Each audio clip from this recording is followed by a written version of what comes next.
بسم اللہ الرحمن الرحیم۔ نائم کلاس السلام علیکم بچوں، پہلے ہم نے حمد اور نعت کے اشعار کی تشریح پڑھی۔ آج سب سے پہلے آپ کو کل دیا تھا میں نے جی کہ آپ نظم نعت کا خلاصہ یاد کریں گے، آج آپ کا جائزہ ہوگا، تو آج پھر آپ کا جائزہ ہوگا نظم نعت کا خلاصہ جو ہے یہ جو نظمیں آپ کی 3 نظمیں سلیبس میں شامل ہیں، ویسے ایک برسات کی باریں اس دفعہ نہیں ہیں، تو خلاصہ جو ہے یہ اس کے لکھنا تھوڑا پڑتا ہے اور اس کے مارکس بہت اچھے 5 کے 5 مل جاتے ہیں۔ 8 سے 10 لائنوں کا آپ نے خلاصہ نظم کا لکھنا ہوتا ہے، وہ آپ کی بک میں بھی دیا ہوا ہے، امید ہے جی آپ اچھا لکھیں گے۔ اس میں املا کی غلطیاں اگر نہ ہوں تو آپ کو 5 کے 5 نمبر بورڈ سے مل سکتے ہیں، تو اس لیے اس خلاصے کو بڑی اچھی طرح یاد کیا ہوگا، امید ہے آپ نے۔ تو سب سے پہلے بھی آپ 10 نمبر کا یہ آپ کا ٹیسٹ ہوگا، جائزہ ہوگا، نعت کا خلاصہ لکھیں گے بچوں۔ اس کے لیے آپ کے پاس 7 to 8 منٹ ہیں، 7 سے 10 منٹ میں آپ نے لکھنا ہوتا ہے۔ اسے جتنی جلدی لکھیں گے اتنی جلدی آپ باقی چیزیں کر لیں گے، کیونکہ اردو کا پیپر جو ہے کافی لمبا ہوتا ہے اور وقت اس میں کم ہوتا ہے۔ خلاصہ لکھنے کے بعد آپ آج کا لیکچر سنیں گے، پڑھیں گے، تو آپ کے سلیبس میں جو اس وقت ہے جو چل رہا ہے جو کووڈ کی وجہ سے، تو 2 غزلیں شامل ہیں، ایک میر تقی میر کی اور مرزا اسد اللہ خان غالب کی۔ آج ہم میر تقی میر کی غزل پڑھیں گے، اس کے اشعار کی تشریح کو اچھے سے سنیے گا، میں آپ کو بتاؤں گا جی کہ میر تقی میر اس میں کیا کہنا چاہتے ہیں۔ بچوں ایک بات طے ہے کہ ہم کسی بھی شاعر کے الفاظ سے اندازہ لگاتے ہیں جی کہ شاعر کیا کہنا چاہتا ہے، لیکن بعض اوقات یہ بھی ہو سکتا ہے جی کہ ہم جو سمجھ رہے ہوں وہ شاعر اس کا مطلب وہ نہ ہو۔ بہت سی اس میں اصطلاحات ایسی استعمال شاعر نے کی ہوتی ہیں جو ہمارے لیے عجیب سی ہوتی ہیں، لیکن شاعر کا اپنا نقطہ نظر ہے۔ شاعر چیزوں کو عمومی طور پہ غزلیہ شاعری میں چیزوں کو بڑھا چڑھا کے پیش کرتا ہے، چیزوں کو اگر ہم حقیقی زندگی میں دیکھیں تو شاید وہ چیزیں موجود ہی نہ ہوں جو عمومی طور پہ شاعروں کا خیال ہوتا ہے، تخیل ہوتا ہے، اور جو ہے ہی تخیل اس کا لازمی بات ہے حقیقی زندگی میں وجود یا تو ہوتا ہی نہیں ہے یا پھر کم ہوتا ہے۔ تو اس غزل میں بھی آپ یہی پڑھیں گے کہ جو چیزیں میر تقی میر نے، میر تقی میر کو آپ کو جو سخن کا بادشاہ بھی کہا جاتا ہے، اس لیے کہ آپ نے غزل کو ایک نیا رنگ دیا، نیا سٹائل دیا، نئے طریقے سے آپ نے بات کی۔ میر تقی میر کی ذاتی زندگی کے بارے میں بھی تھوڑا سا میں آپ کو بتا دوں کہ یہ ذاتی زندگی بھی ان کی دکھوں سے بھری ہوئی ہے۔ آپ کے والدین بچپن میں فوت ہو گئے، چچا نے جائیداد پر قبضہ کر لیا، گھر سے نکال دیا، اور ساری عمر میر تقی میر نے در بدر کی ٹھوکریں ہی کھائی ہیں۔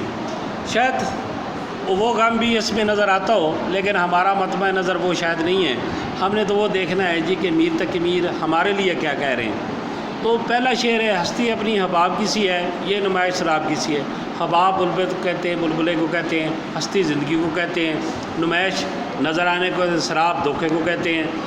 تو یہاں پہ ایک اچھا بچوں ایک بات آپ کو بتا دو، غزلیہ شاعری میں 2 قسم کے شعر ہوتے ہیں، ایک عشق حقیقی کے ہوتے ہیں، یعنی اللہ کے رسول کی تعریف، پھر جو دنیا کی حقیقتیں ہیں وہ بیان کرنا، آخرت کے بارے میں، ایمان کے بارے میں بات کرنا۔ ایک ہوتا ہے جی کسی چیز کے بارے میں بات کرنا، کسی شخص کے بارے میں بات کرنا، کسی جگہ کے بارے میں بات کرنا، کسی اور دنیا کی چیز کے بارے میں۔ کائنات میں بہت ساری چیزیں ہیں جن سے جو انسان کو اچھی لگتی ہیں، ان کے بارے میں بات کرنا عشق مجازی کہلاتا ہے۔ تو یہاں پہ یہ عشق حقیقی کا شعر ہے کہ میر تقی میر ہمیں کہتے ہیں جی کہ یہ جو زندگی ہماری ہے جو ہم گزار رہے ہیں، یہ ایک بلبلے کی مانند ہے کہ بلبلہ تھوڑی دیر کے لیے آتا ہے اور پھر وہ ختم ہو جاتا ہے، اور یہ جو ہمیں سب کچھ دنیا میں نظر آ رہا ہے یہ سراب کی مانند ہے، دھوکہ ہے۔ سراب اسے کہتے ہیں جب ڈیزرٹ میں، صحرا میں ہم جائیں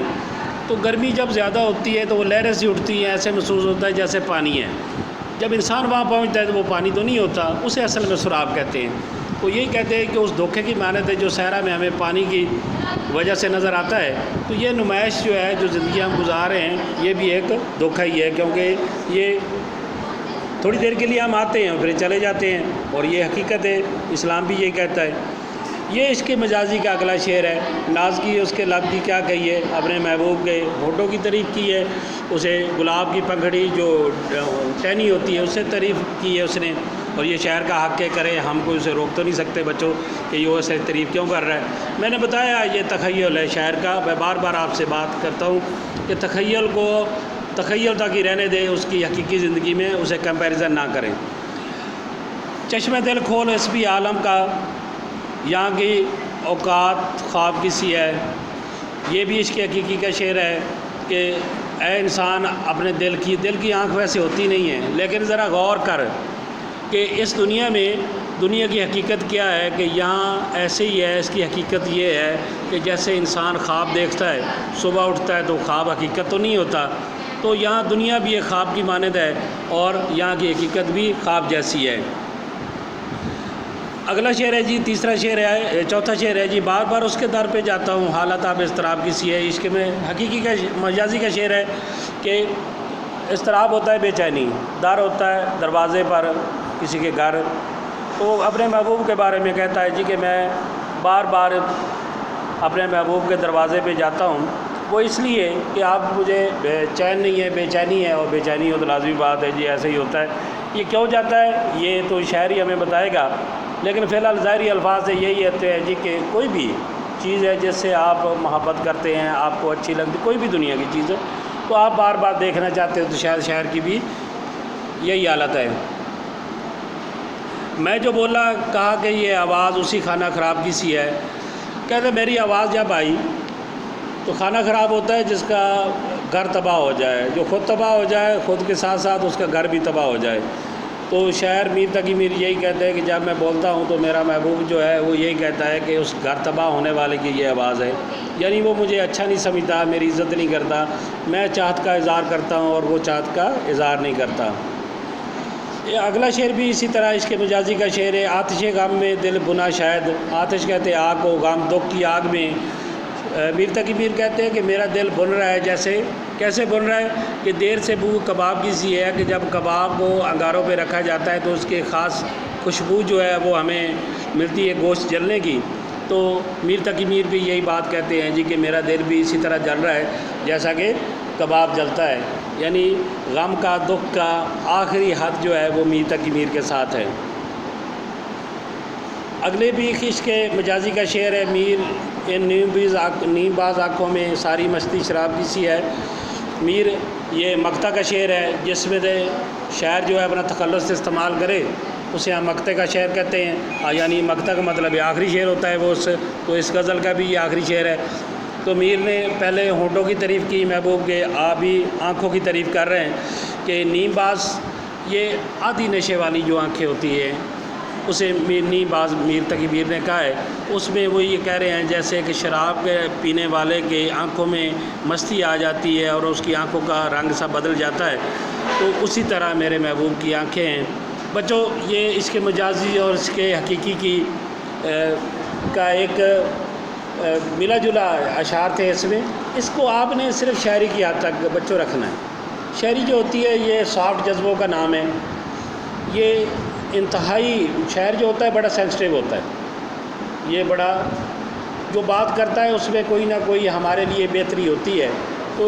کسی کی تعریف کرنا بچوں کوئی بری بات نہیں ہے، شاعری پڑھنا بھی کوئی بری بات نہیں ہے۔ میں کہتا ہوں بلکہ دعوے سے کہتا ہوں بچوں کہ جو شخص جو ہے ہارڈ ذرا خیالات رکھتا ہے، سخت خیالات کا مالک ہے، سخت طبیعت کا مالک ہے، اسے کچھ عرصہ شاعری پڑھا دی جائے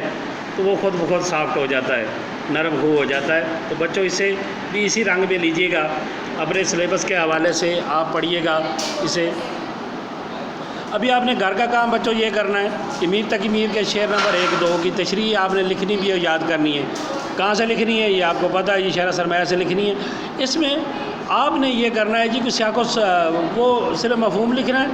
شاعر کا نام میر تقی میر، اس میں عنوان نہیں ہوتا۔ آپ میر تقی میر شاعر کا نام میر تقی میر، نیچے اس کی یہ جو آپ کی بک میں دیا ہوگا جی کہ حل لغت، یہ آپ نے نہیں کرنا، صرف تشریح کرنی ہے، اور اس میں جو حوالے کے شعر ہیں یہ بچوں آپ نے یاد بھی کرنے ہیں۔ یہ جو اشعار جن کی تشریح حوالے سے ہوتی ہے، کچھ جن میں ہم کوٹیشن کہتے ہیں، وہ اگر دے دی جائیں تو وہ بہت اچھی تشریح بن جاتی ہے اور آپ کو ہر شعر کے 2 نمبر مل سکتے ہیں۔ تو مہربانی کر کے اسے اچھے سے یاد کیجیے گا. ہم جب اسکول آئیں گے پھر بھی ہم کریں گے انشاءاللہ. لیکن ابھی آپ جیسے بتایا گیا اسکول کی طرف سے آپ کو کہ اپنے رجسٹر پہ ان اشعار کی تشریح کو لکھیں. ہفتے والے دن آپ ان کام کر کے ہمیں بھیجیں. انشاءاللہ آپ چیک کر کے ہم آپ کو واپس کر دیں گے. آپ کی سماعتوں کا بہت بہت شکریہ.